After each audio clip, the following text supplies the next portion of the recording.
E a nossa palavra, então, nesta ceia, celebra a memória de Nossa Senhora das Dores.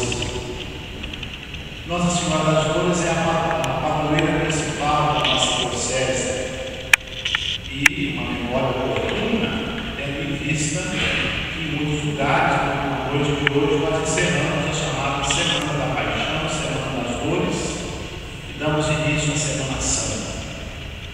Mas essa celebração, não obstante ter esta marca, esta loucura, digamos assim, mariana, a celebração cristã, a celebração litúrgica, ela é sempre cristológica.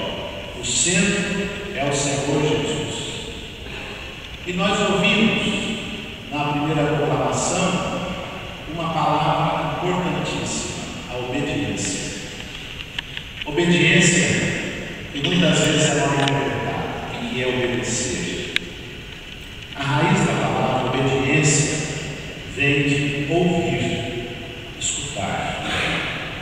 E fundamentalmente, nós devemos ser obedientes a Deus.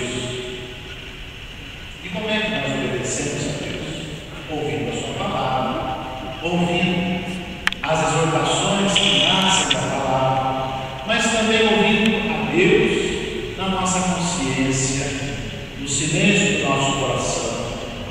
E ainda, ouvindo a Deus nos sinais dos tempos, especialmente nas contradições da vida daqueles que mais sofrem, daqueles que vêm ao nosso encontro, ou com aqueles com os quais nos encontramos nas curvas e nas esquinas da vida. Obedecer a Deus fundamentalmente é escutá-lo. E Jesus é a prova maior de que a obediência não é cega, de que a obediência ou obedecer não é simplesmente adequar-se a uma autoridade. Jesus nos ensina que obedecer, antes de mais nada, é amar, é ter confiança em Deus. E por isso que no alto da cruz, na narrativa do Evangelho, nós ouvimos essas expressões que no senso comum são estranhas. Como é que pode Jesus chamar a sua mãe de mulher? As pessoas às vezes ficam meio encabuladas. Como é que pode? E por que chamar apenas aquele discípulo de filho? O que o autor sagrado quis nos dizer com isso?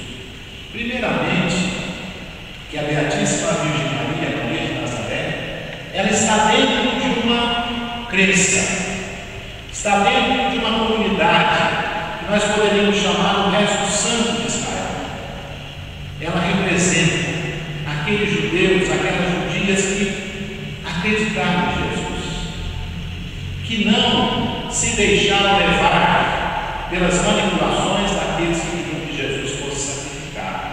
E olha, não eram poucos, não, eram muitas pessoas.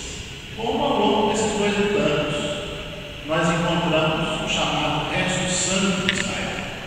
É aquilo que continua e que está presente nas nossas comunidades, com as suas limitações, com as suas dificuldades. Então, quando o evangelista diz que Jesus disse mulher, ele está se referindo ao mesmo tempo que a mãe, mas a quem a mãe representa. Quem a mãe representa naquele momento? A comunidade, o povo, o novo povo, se assim quisermos. E esse povo, então, ele tem um cuidador, tem alguém que vai guiar esse povo, que vai animar esse povo.